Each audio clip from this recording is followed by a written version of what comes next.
the Civil War was over, the federal government had to reconstruct or rebuild the southern states in the Union. After their defeat, the southern states felt that they should be treated as states.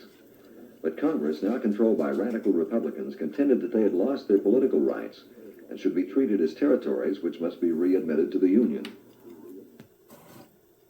The North had suffered little physical damage from the war, but many parts of the South were devastated. In addition, the end of slavery had severely damaged the Southern economic system. Many Southerners were impoverished and faced hardships which they would endure for decades. Reconstruction began before 1865. Lincoln's plan was introduced in December 1863. Under President Lincoln's Reconstruction program, the 10% plan, a state would be readmitted to the Union when 10% of the people who had voted in the 1860 election had sworn allegiance to the United States. All except high Confederate leaders were pardoned. They were treated leniently. Congress' Reconstruction plan, as drafted in the Wade-Davis bill, was much harsher concerning amnesty and readmittance to the Union. The bill placed Reconstruction under the control of Congress rather than the President. Lincoln, however, pocket vetoed the bill and implemented his own plan. What percentage of voters were required to declare loyalty under Lincoln's plan?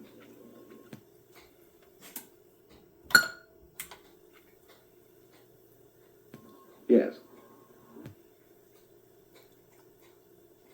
The Freedmen's Bureau, established in 1865, was a relief agency to help the former slaves called freedmen.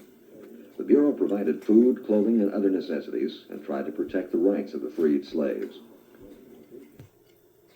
The Freedmen's Bureau was Congress' only attempt to help blacks economically. It was not enough, and the blacks remained economically dependent, free in name only. Lincoln, an excellent politician, probably could have controlled Congress and carried through his Reconstruction plan. But before Lincoln was able to settle any of the issues that had arisen between him and Congress, he was assassinated. He was shot by John Wilkes Booth while attending a theater on April 14, 1865. His vice president, Andrew Johnson, thus became president. Johnson, unfortunately, lacked the political skills of Abraham Lincoln. Since he assumed office while Congress was not in session, he instituted his Reconstruction plan without its consent. When Congress reconvened, Johnson was faced with widespread opposition to his program. Who assassinated President Lincoln?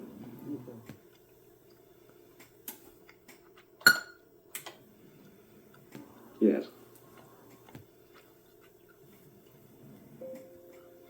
Under Johnson's program, a state was readmitted when it ratified the 13th Amendment, which abolished slavery and annulled its acts of secession.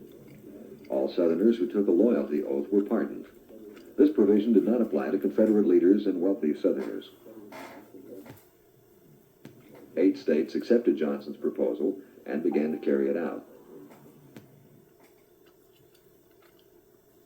Most Southern states adopted black codes in an attempt to regulate Negro labor and to ensure a higher social position for the white population. These laws granted some civil rights to Negroes, but they also placed restrictions on them. Who became president after Lincoln was assassinated?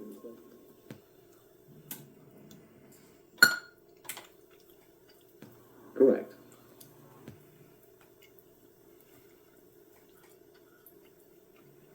Black codes varied from state to state. The codes included such restrictions as making unemployed Negroes liable for 6-month servitude, denying them voting rights, and prohibiting testimony by blacks concerning whites. In addition, Negroes were not permitted to bear arms, serve on juries, or attend school with whites. By 1866, most Southern states had rejoined the Union under Johnson's plan. Congress, however, refused to seat Southern representatives and senators. A joint congressional committee on Reconstruction investigated Southern conditions. Congressmen like Thaddeus Stevens and Charles Sumner resented the fact that Johnson had initiated his plan for Reconstruction without consulting the members of Congress. In 1866, Congress passed the Civil Rights Act to counteract the black codes. When Johnson vetoed the Civil Rights Act and an extension of the Freedmen's Bureau, Congress overrode his veto. The Civil Rights Act provided for military enforcement of black citizenship and prohibited states from discriminating against citizens because of race. What were the laws restricting Negroes?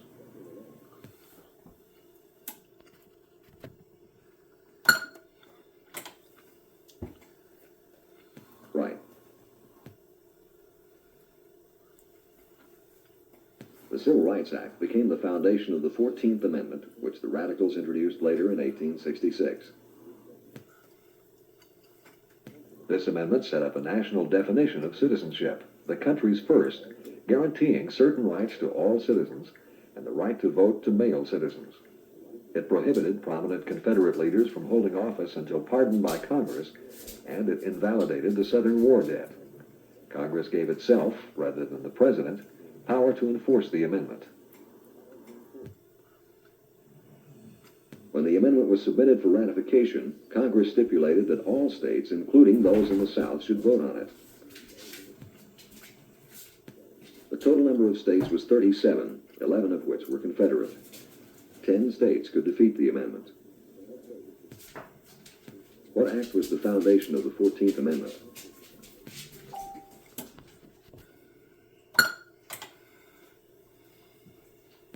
Yes. Tennessee was the only Southern state to ratify the amendment. In so doing, it won readmittance to the Union as a reward. The other 10 Confederate states, joined by Kentucky and Delaware, voted the amendment down.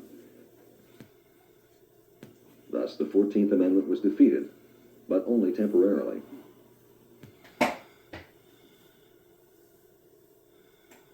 Because the South rejected the 14th Amendment, Congress declared in the Reconstruction Act of 1867 that of the Southern states, only Tennessee had a legal state government.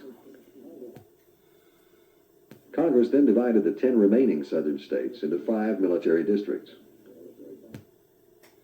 A military commander supported by an army was in charge of each district and was instructed to prepare his district for readmission to the Union. Under the new Reconstruction Act, all adult Negro and white males were to be registered to vote. Excluded were those who had participated in the rebellion and those whose loyalty was suspect. After registration was completed, each of the 10 former states elected a constitutional convention to prepare a new state constitution. What was the first Southern state to accept the 14th Amendment?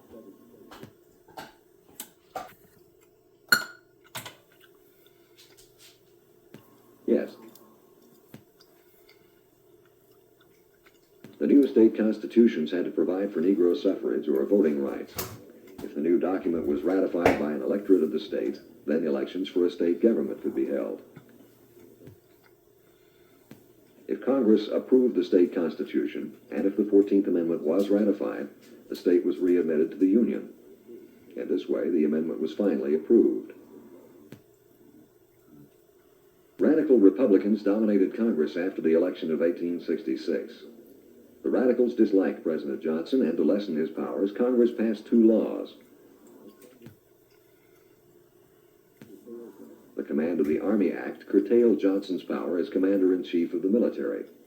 The other, the Tenure of Office Act, prohibited the President from firing his own appointees without senatorial approval. Congress restricted the Supreme Court by passing in 1868 an act which denied the Supreme Court authority over cases concerning Reconstruction Acts. Radical Republicans in Congress now completely controlled Reconstruction and did not intend to let the President or the judiciary stand in their way. What did the new state constitutions have to ensure?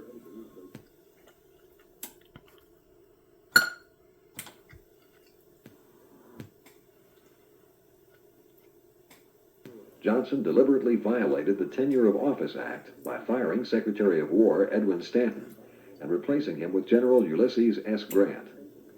Johnson hoped for a court test of the Tenure of Office Act, which he believed to be unconstitutional. Stanton had worked with the Radicals against Johnson and Congress saw his dismissal as grounds for impeachment of President Johnson. The House of Representatives presented the Senate with 11 charges against Johnson. The first 9 dealt with violations of the Tenure of Office Act. The last 2 charged him with making speeches against Congress and with not enforcing the Reconstruction Act. How did Johnson violate the Tenure of Office Act?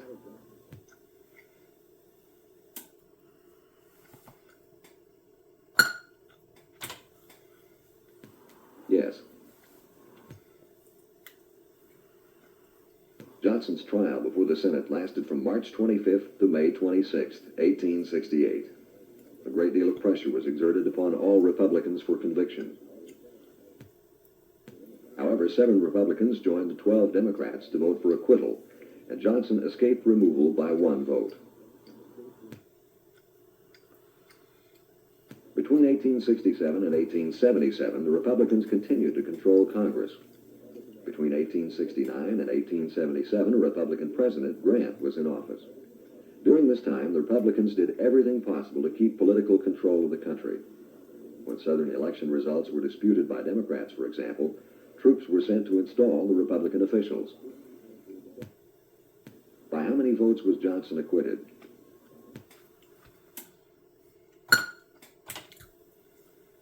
Right. By June 1868, 6 of the 10 southern states had been reconstructed according to congressional standards and were readmitted to the Union. The last 4 were admitted in 1870. In all 10 states, the Republicans were in the majority with the help of carpetbaggers and scalawags and controlled the governments. Carpetbaggers were Northerners who had migrated south after the war. Some were idealists wanting to help the South, while others were opportunists.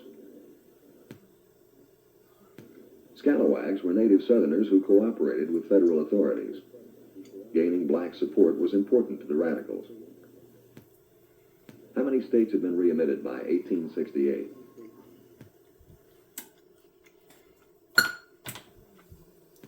Yes.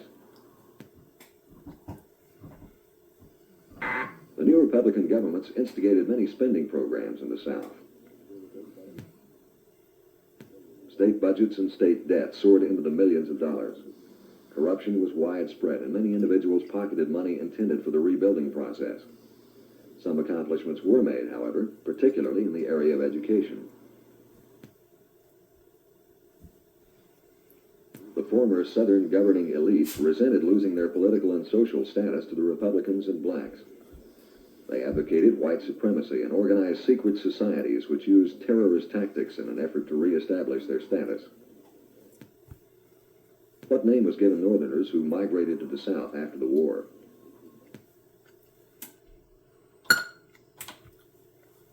Right.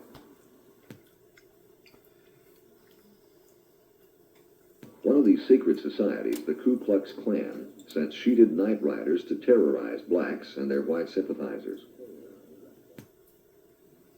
They attempted to frighten or physically prevent Negroes from voting. Their methods included cross-burning, beating, and murder. Although the society was officially disbanded in 1869, it has remained alive. To stamp out Southern societies like the Ku Klux Klan and the Knights of the White Camellia, the federal government passed the Force Act in 1870, which further protected Negro rights. Under the Ku Klux Klan Act of 1871, Congress could declare martial law and send troops to control terrorist activities. In 1868, Republicans nominated Ulysses S. Grant for president. Grant, a war hero and the most popular man in the North, received only 305,000 more votes than his Democratic opponent. The closeness of this election so worried the radicals that they proposed the 15th Amendment. Republicans sponsored the amendment, hoping that more blacks would vote Republican.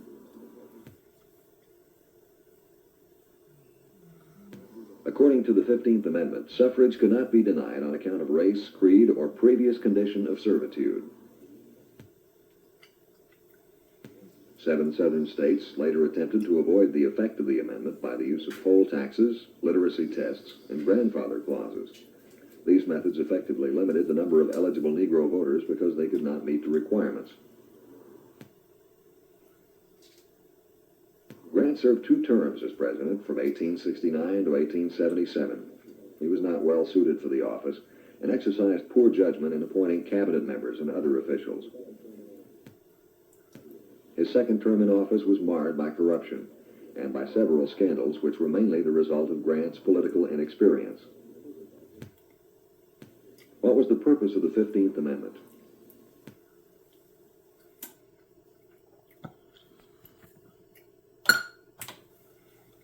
Right. In the 1870s, Northerners became less interested in reconstructing the South.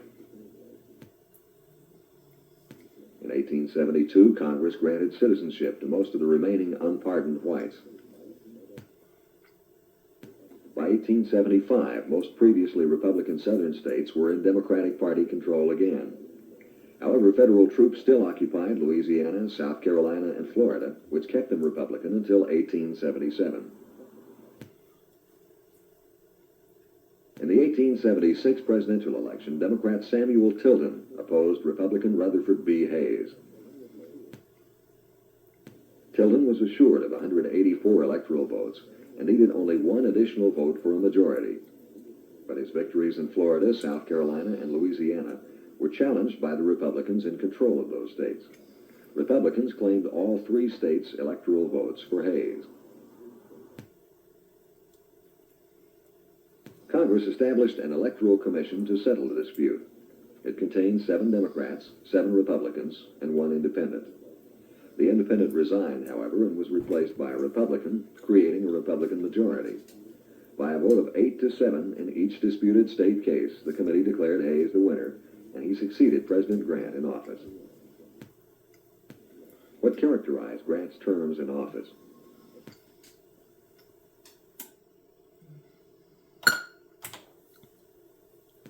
Yes. In 1877, President Hayes removed the remaining federal troops from the South. This action marked the end of the Reconstruction era. Reconstruction failed to provide an economic program to eliminate Southern poverty. 2 arrangements used during and after Reconstruction by both blacks and whites were sharecropping and tenant farming, which created a kind of economic oppression. Who was Hayes' opponent in the election of 1876?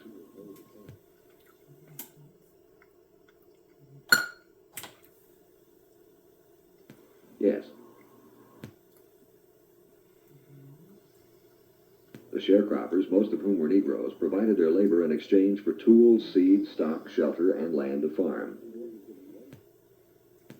The landlord was given 1/3 to 1/2 of the crop produced. The landowners usually provided credit to the sharecroppers, who frequently ended a season owing the landowners more than he had produced. The tenant farmer, usually white, worked a strip of land and paid the landowners 1/4 to 1/3 of the crop. They provided their own tools, seed, stock, and other supplies. Both systems of farming tended to bind the farmers to the land and prevented their rise to the land-owning class. What were the 2 groups of farmers called?